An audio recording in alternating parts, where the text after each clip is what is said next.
Hello, I'm the artist formerly known as Dapper Dan Gavazden, and I own every issue of Amazing Spider-Man, including the annuals, which definitely count.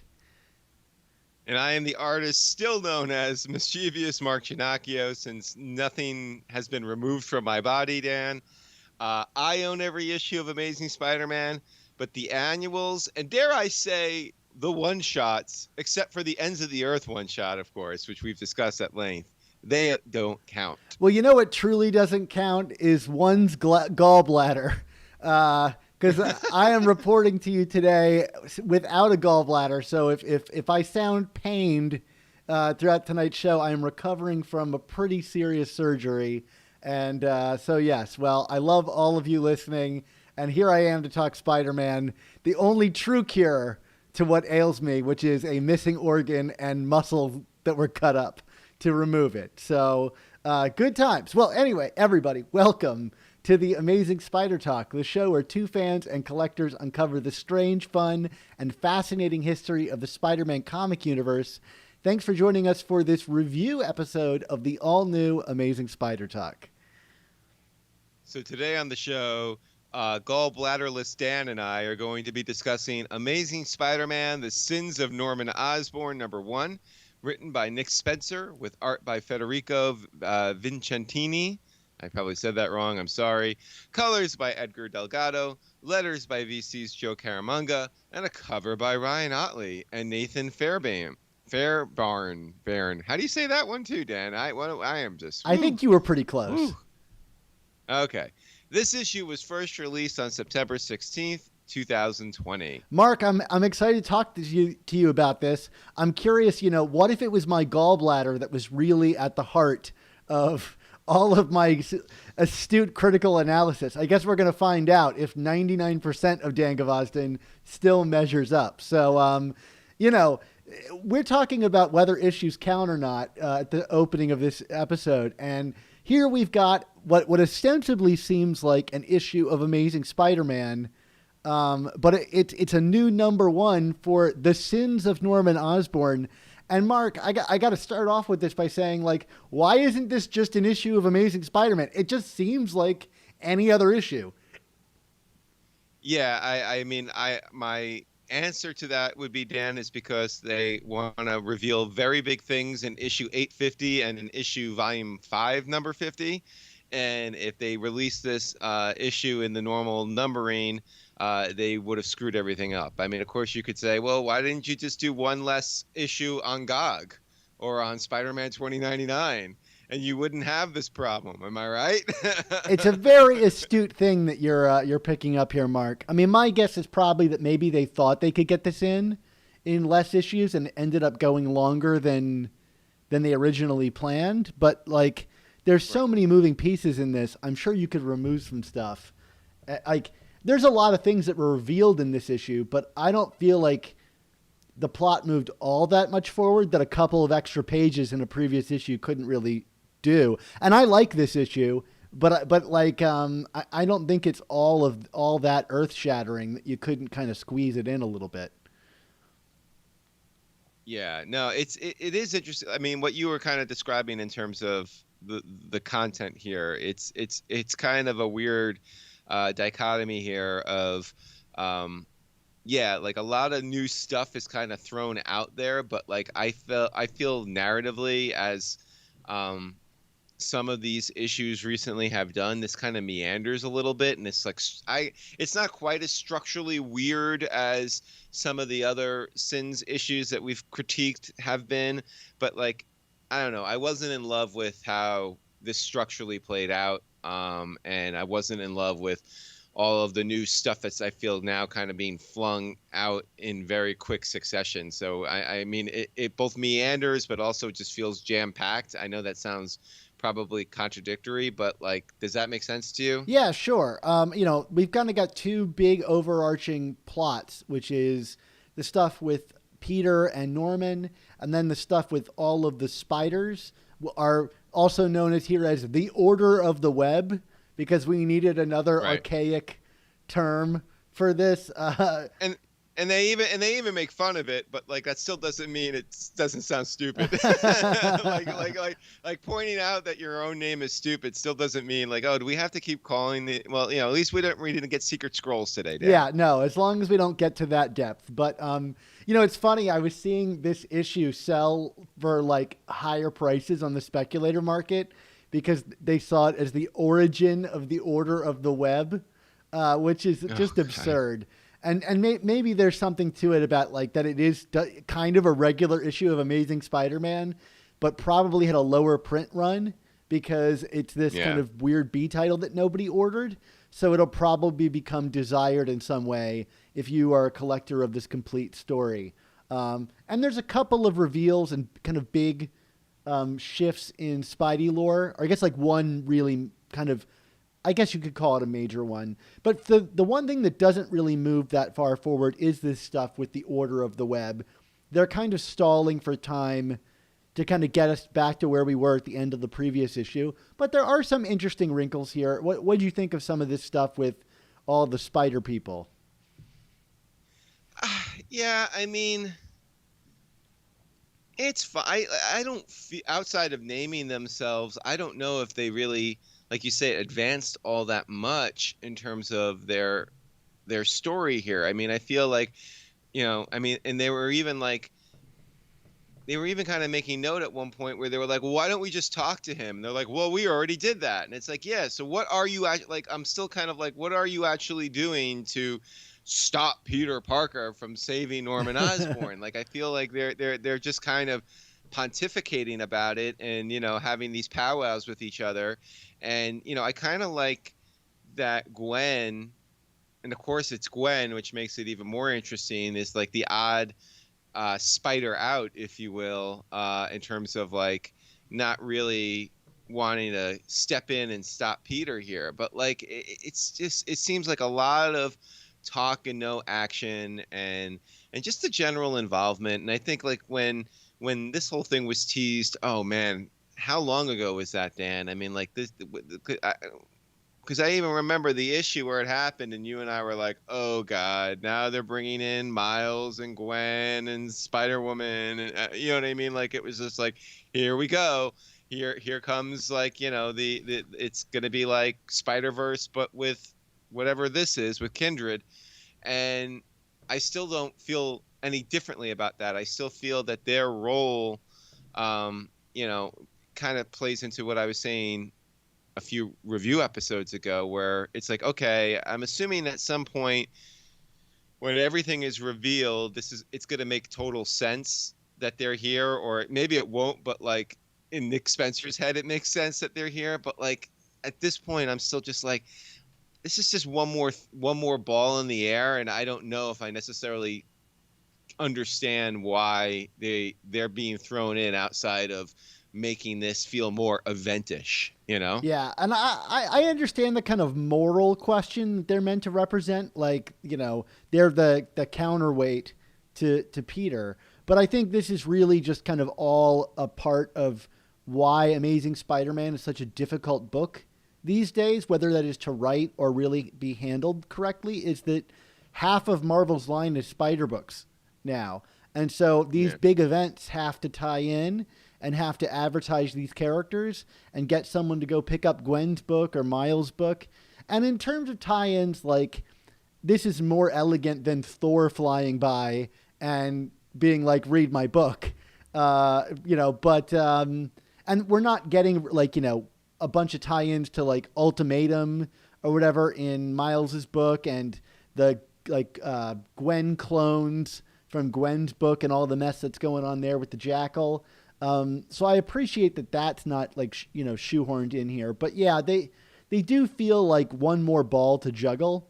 And this issue, I think, is especially, we're going to talk about it. This issue just adds a bunch more balls to juggle. And you wonder if they're all going to be remembered to be caught at some point, like you add more balls and then you ditch old balls. You still have the same number of balls, but you're kind of losing now I'm getting down this whole like ball metaphor, and this is no good. I think this is your gallbladder talking, Dan. I think, or you're worried about things not being there What are anymore. you Yeah, insinuating, things. Mark? I don't know, Dan. I'm just saying.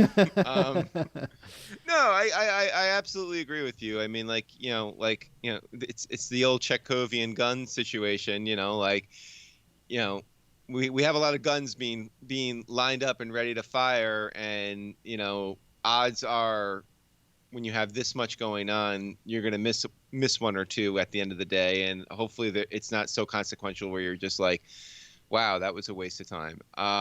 But at least with this, like, I was kind of last issue thinking to myself, well, why the hell do all these spider people care? You know what I mean? It's Peter's life. These are Peter's enemies. Why do they care? And of course, we learned in this issue the reason why they care is that they've all had dreams or visions or however you want to call it of Peter dying at the hands of Norman, all but one who had a different dream, and of course that's Gwen.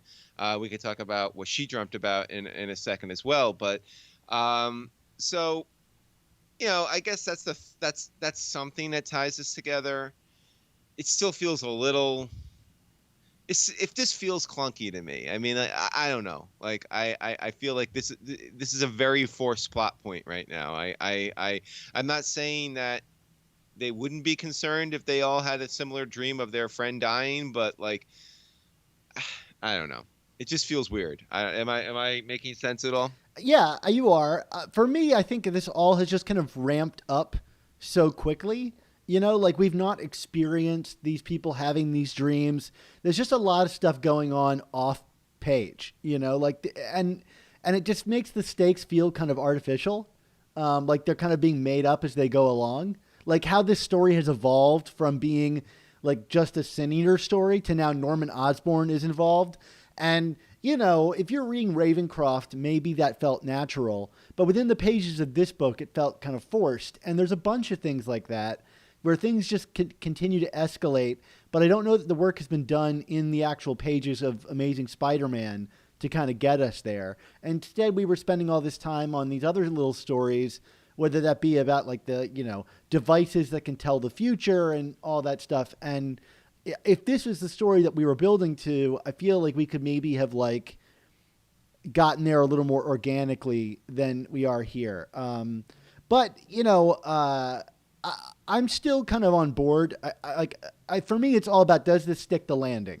And if it sticks the landing, then I feel like you can kind of justify the journey a little bit here, because it is still being handled, I think, artfully enough for in the pages of like superhero comics, these kind of things. So let's talk about the Gwen dream sequence, because I think it's the most interesting. Like each one of these characters has a dream sequence where Peter dies in a way that's like associated with their own world. So like Miles sees him, dying in Queens, and I think Spider-Woman sees him dying in the Avengers Mansion, and Silk sees him dying, where they both got their powers back with the isotopic generator thing, the genome device. But Right. Gwen's is, also attributed to her, and that is the realm of the Brooklyn/Queensboro Bridge, or whatever you want to say the bridge is. And there's this shadowy figure that I think we're meant to assume is the Goblin. Did you have any thought about this? Because it's interesting because this character is horned. That's like the one really like defining characteristic. Does that strike any chord for you? Is there a person that you think that we're not seeing that identity for a reason? Yeah, I mean, you're absolutely right. It is strange. I actually kind of thought initially when I saw the silhouette, I was like, "Is that Ultimate Green Goblin?" But no, it's not. It's not quite that either, right? I mean, Yeah. this seems to be a different character altogether.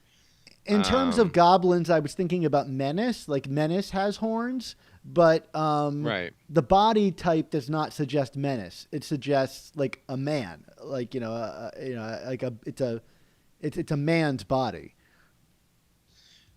I don't. Whoever this character is, I don't think we've met them in this form yet. Interesting. That's what I think this is meant to be ambiguous and whatever the connection to kindred, I think it'll come forward. But my theory is that it's whoever or whatever. We have not met it in this form. I don't think we're meant to recognize this as something yet. Yeah, I think you're probably right. I thought that the Queensboro/Brooklyn Bridge touch was a nice reversal. I don't know that I've seen a image in a Spider-Man book where it's Gwen on top of the bridge seeing Peter get thrown off, and I thought that was really nice. Yeah. And then Gwen had, I think, probably the hint, hint, wink, wink, nudge, nudge line of the book. Oh yeah, no which kidding. Which was of Peter. He also knows you can't make a deal with the devil and not expect to pay the price. So again, for anyone who listened to our Patreon speculation episode, I'm starting to feel more and more confident about my theory here, Dan. All right, well, fire up that kindred alarm, and I think you're right. I don't think that the devil talk is anything altogether subtle, as she pulls a John Woo in that panel and is amongst doves. But there you go. Yeah, no, I mean, Gwen is interesting in this book. They kind of get her to reluctantly go along with them, but I suspect that there's more plot developments coming in the realm of Gwen as we round issue 850. I mean, I suspect, this is separate from Kindred or maybe related. I suspect that the character roster in the pages of Amazing Spider-Man is about to undergo a major reshuffling. Whether that means moving Norman Osborn off the field permanently or bringing back Gwen Stacy or something. I really think that there is a character resurrection or major character death that is coming. And I know that's kind of lame because it's a 50th issue or a 100th issue, and those things tend to happen. But I do think that this book is kind of telegraphing that the chess pieces are about to get shuffled in some way. Right. I'm assuming it's not Peter, since some of the solicited covers still seem to be showing Peter going forward. Yeah. I don't think they're going to pull that trick again so soon to Superior, but you never know. So speaking of kind of reshuffled continuity and stuff like that, I still have a ton of questions about Norman Osborn in this book. If there was ever something that needed to be cleaned up, it's what is going on with Norman Osborn? Does he know? Because this book doesn't really suggest one way or the other. Does he know that Spidey is Peter? Does he remember that? I don't know. Is he actually still crazy? Because here he seems pretty rational, and he has been given a clean bill of health, so to speak.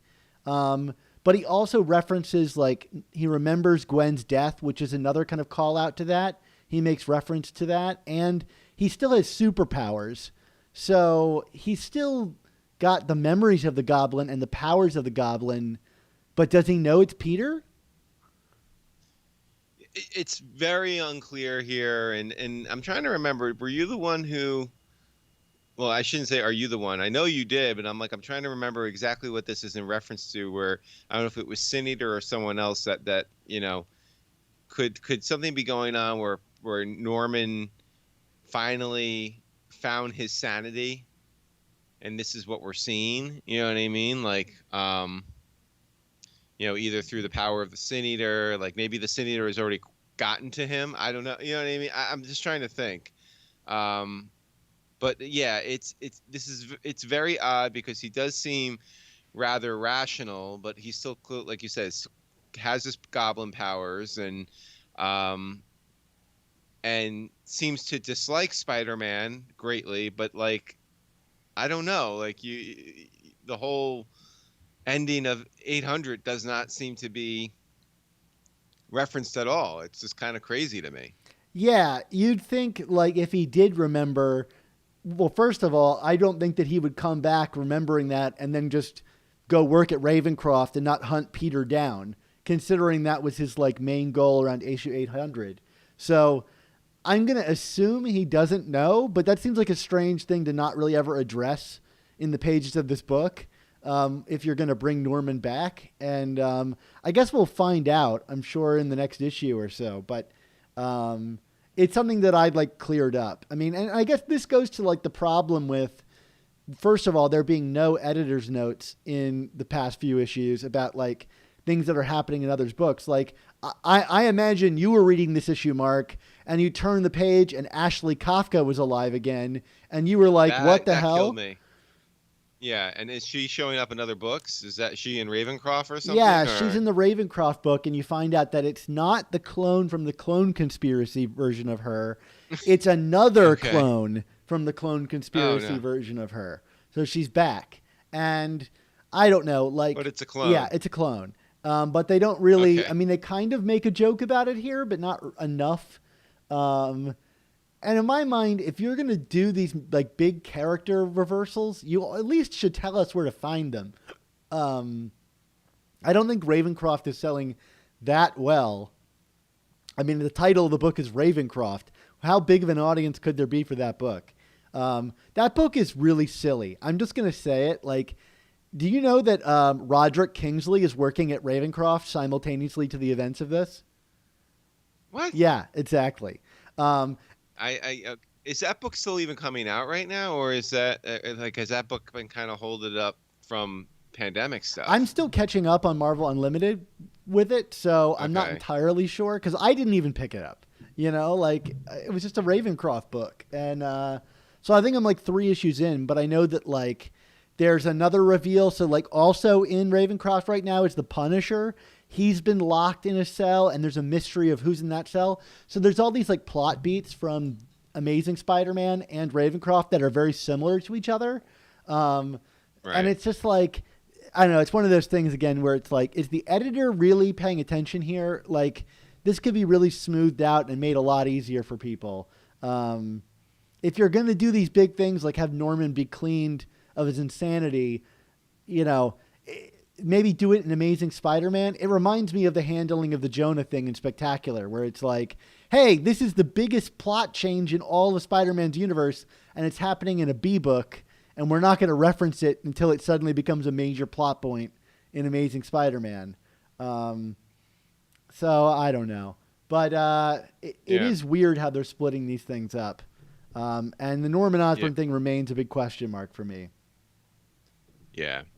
All right, so in addition to Dr. Kafka coming back, or I mean, you've seen her back in other books, but in addition, we've had some other like reveals and kind of character reintroductions here, both of which kind of confused me in terms of how they were, and this is where I feel like narratively the structure was off. So we have the first one I'm referencing, the Sin Eater is, basically praying at the altar looking for a sign from presumably Kindred about what his purpose is, and this cloaked person comes forward, and it ends up being Martin Lee, aka Mr. Negative. And what was your takeaway from this? Well, first, I was really wrong. I thought it was the Lizard, but right. And I'm going to say this, and it's going to sound kind of like a cheap critique, which is like, I didn't get what I wanted, so I don't like it. It's not that I don't like the Martin Lee thing. I think it's actually interesting because, you got a character that has like an evil side and a good side, and removing that evil side could maybe make Martin Lee an interesting character, especially since I think Mr. Negative has kind of been mishandled. Like Dan Slott came up with a really interesting direction to go for him when he was first introduced, and then we kind of abandoned that whole idea of the guy that doesn't know about his other side over the years. And so maybe this will give him a new lease on life. But Martin Lee has not been a part of Nick Spencer's book at all. So like this reveal felt really out of nowhere. I mean, I get it. He's part of Spider-Man's universe. But to me, like the Lizard thing, and the reason I put it forward was because it felt inherently consistent with the story that Nick Spencer is telling. And to bring in Martin Lee out of nowhere to an already crowded story, to me was kind of like, oh great, another ball to juggle. Even if it does allow for cool powers for the Sin Eater, it just felt like, I couldn't have guessed it because Why would you have guessed that? Yeah, I mean it's certainly in the structure of a mystery. There was no way to come to that conclusion, and so to me, it's poorly done. But even if it's like, oh, okay, it makes sense, and I have to ask, and I'm demonstrating my lack of zeitgeist awareness here. I know that Mr. Negative was a character in the Spider-Man PS4 game. I know that there's this PS5 game, well, PS5 system, and a new game coming out. Is Mr. Negative going to be in that as well? I don't think so. Not from what Okay. they've teased. And he ended up being kind of like a B-level villain in the last game. And I believe was dispatched by the end of the game. Okay, I just didn't know if like that was part of the reason why they were like trying to just randomly bring, like, hey kids, that character from that video game you like? Well, we got him here in the comics. I think the He's video back. game upped his cachet considerably. And I Yeah. like how he was handled in the game. So like, I wonder if this is maybe an attempt to try to reset him to get him to be representative of that character. But I don't think it's any kind of like marketing crossover, because the only villain we really know about in the new game is the Tinkerer, and it's like it's a female version of the Tinkerer. So who knows? So Right. any kind of All right. crossover like that seems a little premature, especially considering that this book was supposed to come out, I think, like what, 2 or 3 months ago, and was delayed. So we wouldn't Yeah. even have any clue Fair of enough. that stuff at this point. But yeah. Right. Um, All right. But in addition to Mr. Negative, when we talk about out of left field reveals, we have yet another one, and I think this will now mark his third storyline in Spider-Man history, and that, of course, is who do we see? Is a prisoner in the cell, and like it's kind of like Osborn's secret weapon until it turns out that the Sin Eater has already gotten to him. Well, it's funny because I listened back to our issue 46 review where we first guessed at who was in the cell. And the first person I said was, well, it's not the Juggernaut. And turns out it was the Juggernaut. So I was way There you wrong. go. And to me, it's like, I don't know what the Juggernaut has anything to do with this story. Right. And again, this is Outside of like, I mean, he looked great. I yeah, mean, yeah, he did. And the lead up was kind of fun where they're like, all you have to do is point him in a direction. And I was like, oh, well, it's the Juggernaut. Right, right. And it seems like the Sin Eater stole his powers like straight away by shooting him with his gun. If that's how that works with the Juggernaut, we'll find out. So we're going to have like the what's the name of the stone in the Juggernaut's helmet? Oh. I don't Right. even know, but he's going to have the powers of that, I imagine. Well, yeah. And so I guess I mean, if you're saying, yeah, it's out of nowhere, why are we bringing the Juggernaut in? It's just upping the ante and turning the screw more against Spider-Man, because now, I mean, obviously, it's kind of like the Sin Eater is consisting of all of his most brutal enemies at this point. I mean, obviously, nothing can stop the Juggernaut, which we will talk about in great length in our next season, I'm sure. I mean, it's one of the most famous Spider-Man overcoming the odds story. It is, I mean, to me, it is the Spider-Man overcoming the odds stories, at least in terms of him versus a villain. So I guess that's why we're getting them, just to kind of do a callback to that and just make the odds all the more precarious against him and forcing this team up with Norman Osborn. Not that I'm trying to jump too far ahead here, but I mean we're getting towards the end anyway. So. Yeah, I mean, I don't want to go down this kind of like level of critical analysis at this point to go that deep, but like it is one of the frustrating things about Nick Spencer's run is that so much of it feels like callbacks. And I know we constantly bring up the interview that we did with him where he said he read all the issues, and you really get a sense that he's kind of playing the hits a little bit while doing some new things. But at a certain point, like if all you're really doing is like a lot of nostalgia stuff, the book kind of dies a little bit. Like if all Spider-Man has now is to look backwards, then I think it's in a really tough place. And, between Sin Eater and all this other, and Norman Osborn and all this stuff, like none of it feels terribly new. And I think that's what's exciting about Kindred, but it's also been delayed for so long. And I think I'm at least really ready to be surprised by a new thing. Like the Juggernaut, fine. Okay, there's a big guy in a room and it's the Juggernaut. Like the reason I said it wasn't that is because it seemed like obvious that the big guy in a room would be the Juggernaut in a way.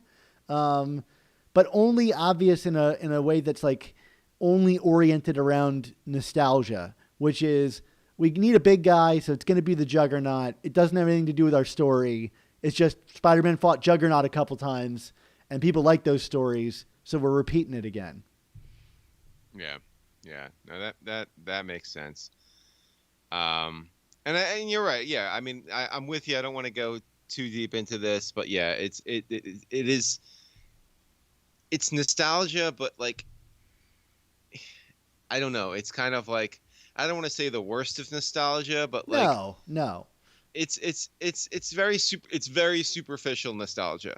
I feel like, I mean nostalgia has a superficial quality to it anyway. Sometimes when it comes to stuff like this, you are intentionally leaning on it because you're trying to kind of bring people in who maybe have lapsed out or have disengaged. Because I mean we talked about this with the Sin Eater.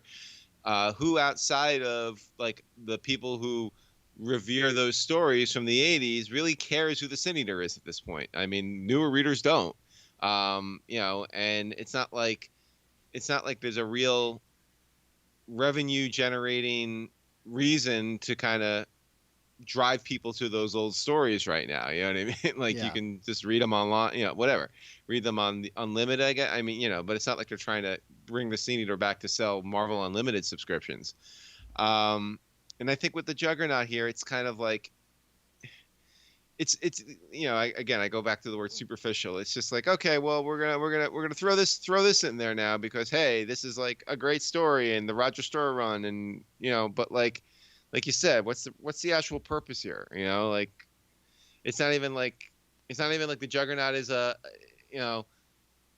it's not like it's Moreland or something where it's like it's a Spider-Man villain, but like he only comes out a couple of times a decade to really screw with Spider-Man. You know what I mean? Like, so I don't know. It just it feels kind of hollow and cheap, but whatever. The art looks great with him. To me like the Juggernaut panels were my favorite of the whole book. I don't know how you feel about that. I just thought that the art was really fun overall. Like this guy Federico Vicentini. I'm going to mess that up too. I thought this guy was like real, like out of nowhere star. Like I thought his pages had a lot of character. I'm looking at them now, and there was just a lot of like movement and fun, and it reminded me of like Ottley a lot. And I feel like this guy. Bring him in as a pinch hitter. We've got a whole bunch of these pinch hitters, on this book. I thought this guy had a real kind of like flair for, the events going on in this book and Spider-Man's world. I liked his depiction of everybody. I'm kind of eager to see what his Green Goblin would look like, but I don't know that we're going to get it. But I thought his stuff was really, really quite fun. And I thought all the interplay between Peter and Norman was fun too, even if I'm a little up in the air about all of it. Like I thought that the characters were well represented and brought to life on the page with the artwork really well. Even just them fighting over their shared history and going into that lab with all the stuff down in the basement. I mean, there's a lot of good stuff going on there that, was visually exciting for me. And that was fun. I'm eager to see them team up. The setup was pretty good. I believe it, even if I don't know that Spider-Man would trust this guy altogether. Right. I agreed. But like, I mean, you've been calling this, I think, for 3 or 4 issues now, and obviously your prediction was spot on in terms of the Spider-Man Norman alliance. So I mean, it should be interesting at the very least. I do have a soft spot for enemies who have to become friends for a contrived situation. I mean, in this case, the contrived situation is their survival, so maybe not that contrived. But it should be fun. Any other big points you want to hit on this issue, Dan, or do you want to get to grades? Well, really quickly, like back to kind of square off our discussion about nostalgia. Like for me, the core stuff with like the Sin Eater and like his relationship to Kindred and his like siege on this jail and Peter and Norman's relationship, that stuff all works. The core of this story to me works. Like I like the moral thing, and it doesn't feel entirely nostalgic because they're doing something new with these characters. And that's interesting to me. Like Spider-Man and Norman teaming up, I don't know that I've ever seen that before. And I'm excited to check that out. And that's what's keeping me excited. There's even this implication of like Norman has a map of Empire State down in his lab, and he's planning something regarding that. And that has me excited because that gets me back to my like theory about who was in the cell. I wonder if Norman is trying to use the isotopic generator thing to split his personality. I'm going to stick with that theory about what he might want from Empire State. Because there's something going on there. And that actually has me a little bit excited as that kind of little throwaway mystery. Very good. All right. So what do you want to give this a grade? Yeah, sure. I thought this was a solid B. I'm gonna be a little lower than you. I'm gonna say C+. Like I said, it still felt like, throwing these things in there like the Kafka stuff, the Juggernaut, Mr. Negative. Like I just feel like we were throwing things in there, but still kind of meandering about with it. Like the clarity of it was not quite there. But it was an enjoyable story. I mean, it's not like I thought it was badly done. It's just like it was just lacking in some areas for me. You're shifting me to a B-. I'm changing my vote. I B-. You're right. All right. You're right. There we go. It's a little there sloppy. All right. Well, there we go. All right, Mark, why don't you take us home? Will do. Well, of course, it is now that time for all the good things, mainly our show, to come to an end. So we want to say thank you to you, the listeners and viewers, for tuning in to this episode of The Amazing Spider Talk. Yeah, this episode was edited by Rick Coste with production support from Andy Myers. Our artwork comes handcrafted by artists Ron Frenz, Sal Buscema, and Ray Sumser. And our theme songs were produced by Ryland Bojack, Tony Thaxton, and Spider-Maj.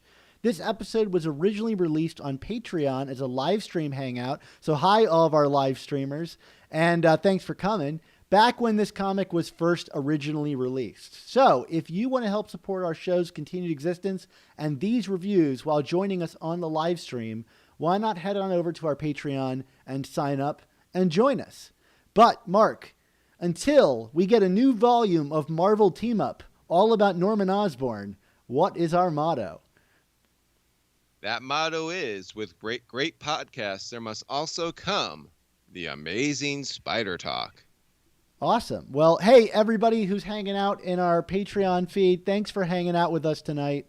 Hope you guys had a good time.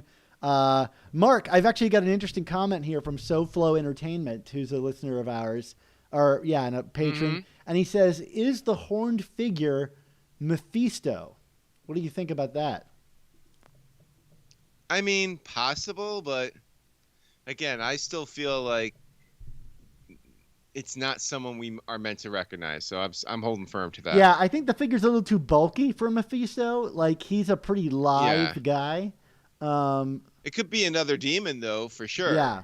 Like if Kindred reveals himself to be a demonic version of somebody, maybe that's that's how they're appearing. Yeah, and it does look like there's like a hood that's pulled back, so maybe like Kindred, when the hood comes down, there's horns there or something. I don't know. Yeah. Interesting. It's funny that you said Ultimate Goblin because I hadn't thought about that at all. But boy, would that be a out of left field twist. Right. Yeah. All right. Well, hey, everybody, thanks again for tuning in, and we hope to see you soon. And have a great week. Too many who know the angles, uncover and untangle all the questions and the webs left out to tangle. Being 1962, last Wednesday's afternoon, they'll bend your ears with reckless self-abandon.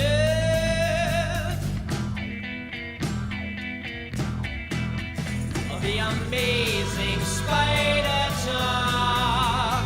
The amazing